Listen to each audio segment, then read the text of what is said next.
Welcome to Gene and Mike do the New York Times crossword. Hi, I'm Jean. And I'm Mike. And today we are doing the crossword for Thursday, July 17th, 2025. So, on a day that is undoubtedly numerically interesting, although I can't think of a reason for it, how did you find today's crossword?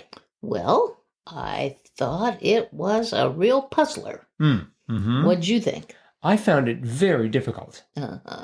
The theme was ingenious, but even after I understood what was going on in the theme, it was still really hard to fill in the answers. Yes, that's true. And yesterday we had issued a PSA warning people about rebuses. Got that totally wrong. Right. But what they came up with they actually being one person, Sam Brody, did instead was just pure genius. It was. It was amazing. And, I finally figured out what was going on. And so, I was going from one end of the theme clue to the other, trying to fill in the right letters.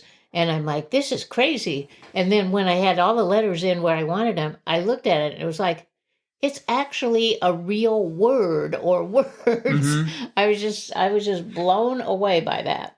So anyway, the theme we should talk about, just an incredible theme. I think this is very unique. I don't remember ever seeing one quite like this.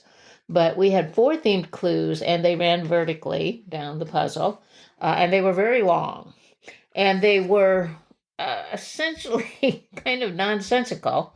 But I think they were trying to get people to channel their old math class where you learned, how to, do add, subtract, multiply, divide. You have to look at where the parentheses are and all that. And that's essentially what these clues look like. So, for example, the first one was 5 down, and it was parenthesis, stop, parenthesis, false, parenthesis, not any, parenthesis, witness, parenthesis, filming, parenthesis. So, I had no idea what to do with that. Did you have any ideas? Like, what are they talking about here? Yeah. But I finally figured out that within the parentheses, sort of the pairs going from the middle out, you got the clues. So the 2 middle parentheses in that one were around 2 words, not any. And then on either side of that, we had a word and parentheses, and those words were false witness. And then the outer words, the one at the very beginning and at the very end, was stops filming. Right. And that is exactly how you had to put the answers to those clues in the answer grid. The stops filming had to be at the beginning and the end of the squares. So stops filming is cuts. So you put CU in the first 2 squares, right, and TS in the bottom 2 squares. Then the next one in, the next tier was false witness, and that was liar. So you had to put the LI after the CU of cuts, and then you had to put the AR right before the TS of cuts. So you had liar. And then in the very middle was the clue, not any. And in this case, the answer was nary, Nary, nary a clue, because that's what I had, nary a clue of what we were doing here. But when you put it all together, you get the phrase culinary arts. Yes. Isn't that amazing? Yes. That I'm just trying to parse how he did this. Did he figure out the phrase first and then build the clues around that? Or did he kind of build the clues and then got a phrase that actually fit them? It would be interesting to know how he worked these out. But they were amazing.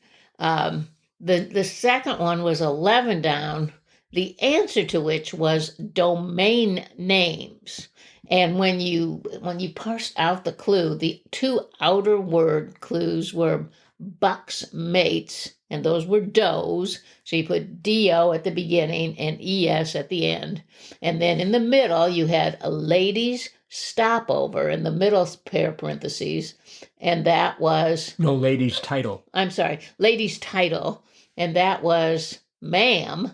So you had MA at the right after the DO of does, and then another AM at the right before the ES of does. So that's ma'am. And then the words in the middle were roadside stopover, and that was INN, which you put right in the middle, and it turned out to be domain names. So anyway, you had to use logic here. You had to kind of figure out the logical sequencing of these things, and then match the way you answered them with the way that they were put together within the clue. Right. So the other two turned out to be peer reviews. That was 25 down, and then 22 down was time machines. But just an extraordinary theme. And of course, right in the middle of the puzzle, going down, 7 down, was kind of the revealer. And the clue there was compact wooden figures, and a hint to the theme clues. And the answer to that was Matryoshka dolls, which are nesting dolls. I've never called them Matryoshka.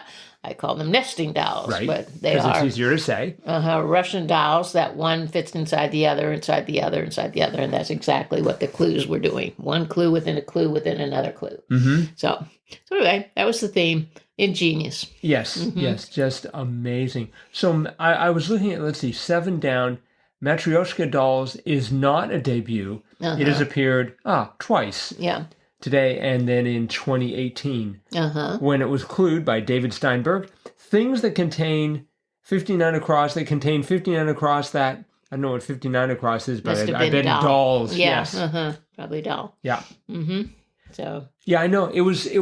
I definitely, this is one of those crosswords where I'm like, I'm not quite sure what's going on with the theme at all. Let's see if I can figure this out just through the crosses. And at some point I'm like, I need to understand what's going on. So I stared at one of them. I can't remember which one, but I stared at one of them. I'm like, I think it might have been the domain names. Or I saw enough of it to sort of realize, I needed to sort of back up and make a few corrections there to make it all work. Yeah. But I just found entering those, just trying to have to jump back and forth and then figure out, okay, I've done the outer two, now I've got to figure the next one in. Just visualizing that was hard. I wasn't sure. Well, because you were going down instead of across. I mean, you were going against the way you usually look at words. Right. And that made it a lot more difficult, I think. Well, the other thing that I worried about was, are the divisions of the word, are they always 2 and then 2? Because they weren't always exactly the same. So you had does, and then you had ma'am, but then you had in, which was 3, and in one case you had nary, which was 4. But I think all the other syllables were just in 2s, like time machine. You had ties, and then you had MEIN, that was mine, that was the German pronoun, and then you had Max. So I mean, yeah, like you say, it's just ingenious and just mind-boggling that someone could actually come up with something like this. Yeah, I finally figured it out on 25 down, where the outer clue was church seats.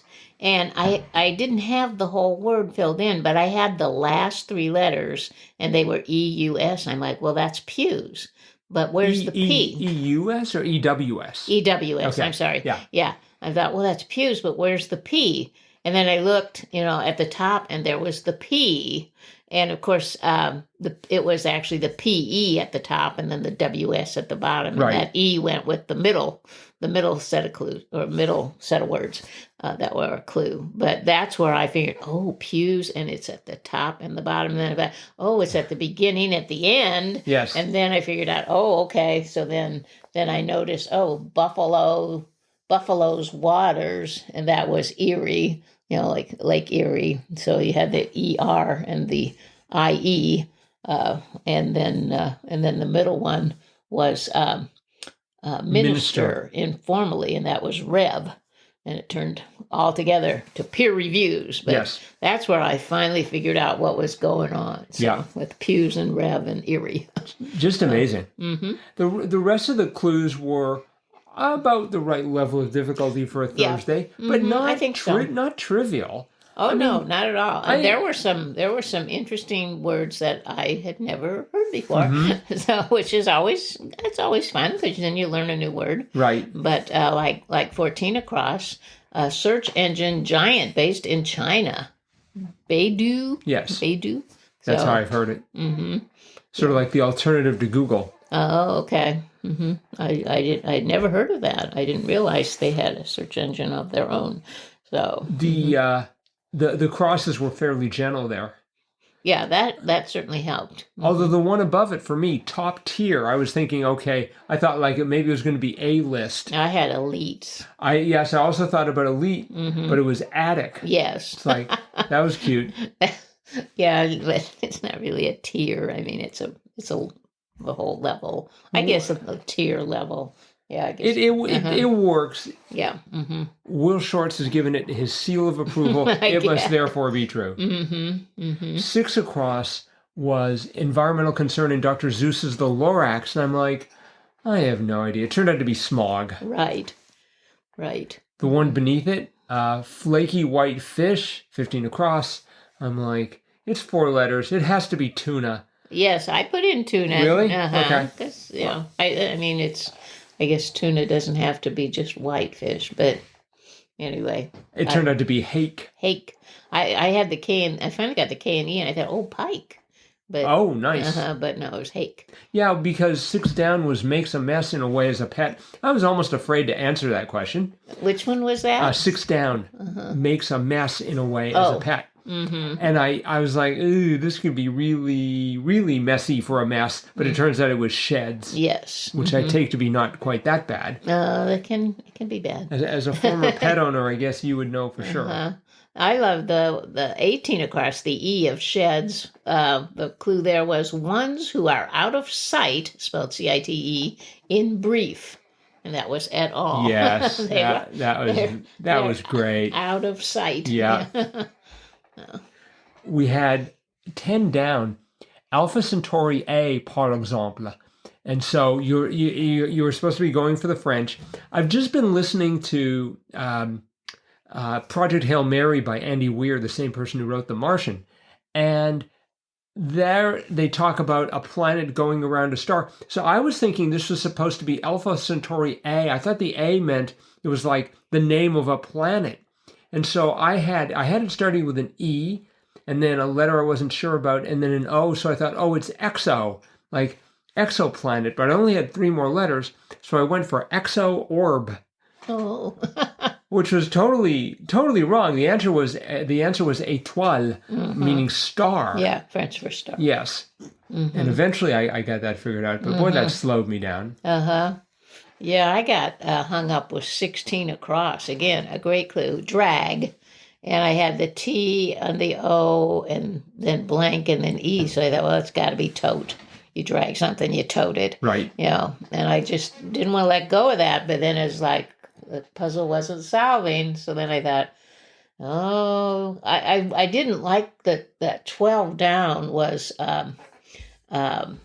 Director Kurosawa, and we've had that before, and I was almost sure it was Akira. With a and U? No, with a K, like it is actually spelled. That's what I put in originally, but then I'm like, oh no, it's tote, so it must be Atira, but I'm like, I don't think it's Atira. And then when I finally figured out that a toque could be a drag, I put the K in and solved the puzzle. So, but yeah. Yeah, I went for bore initially, figuring that a bore would be a real drag. Oh, And it might be, but not in this case. Nope. We had 39 across. That was film heroine in search of the demigod Maui, Moana. That's right. And I thought, great, I got it. Because a few weeks ago we had Elio, and I could not think of Elio. It was just like finally a Disney film I know the answer to. Right. Right. But I did have trouble with, let's see, 34 across was small sticking point. And once again, I always go for rub because it's sort of like, aye, that's the rub. And then I went for nub because I had enough letters to convince me it had to start with an N. Oh. And so I had UNONE for 35 down, words often appearing after a number and a hyphen. I thought that was like you had an area code and then a dash, and then you're going to have the whatever they call that, the station. And I figured maybe it's an unknown. Anyways, it turned out to be in one, as in like 5 in 1. Mm-hmm. And that I sort of flailed about in that area for a long time. It also didn't help that I didn't know the one next to it. 36 down, Jamie Blank, Ted Lasso character, Jamie Tart. Jamie Tart. I'm pretty sure that's where I ended up. Mm-hmm. Have you seen 30 across characters in There Will Be Blood? And the answer was Oil Men. Oh, no. I would never watch a movie like that. I think it's quite violent. Oh, okay. But I did know it was about oil. I did know that the main character was like an oil baron. So that didn't take me too long to figure out. See, I had no idea. So I had the third letters being an L, so I went for police. Oh. I figured there's probably a lot of, you get into fights, but that was totally wrong. Mm-hmm. 64 across, that was cartoon character who says, shh, be very, very quiet. And the answer was Elmer. Right. I could hear his voice in my head as I was reading. You could too? Oh, yeah. Okay. Let's hear it for Mel Blanc. Yep. He lives on. That's right. 47 across was manner of speaking, and that was accent. Right. I thought that was cute. That was. And 54 across, Badlands Discovery, maybe. And I just remember when we went to the Badlands, they always kept warning you about rattlesnakes. So I wanted to put a rattle in there, but it turned out to be a fossil. I wanted to go for a heat stroke because I remember when we were there, it was exceedingly hot. Yes, it was. It was living up to its name. But that was not the case. Well, there were some other great clues here, but I think in the interest of time, we will wrap this up here. Yep.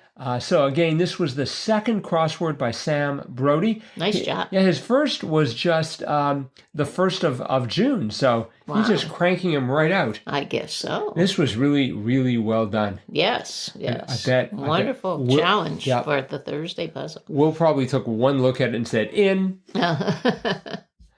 All right. That is it for today then, so thanks everyone for listening. One last PSA. Tomorrow there probably won't be a rebus in the crossword, and I feel quite confident about that. Okay. But we will be back to talk about that crossword tomorrow. Bye-bye.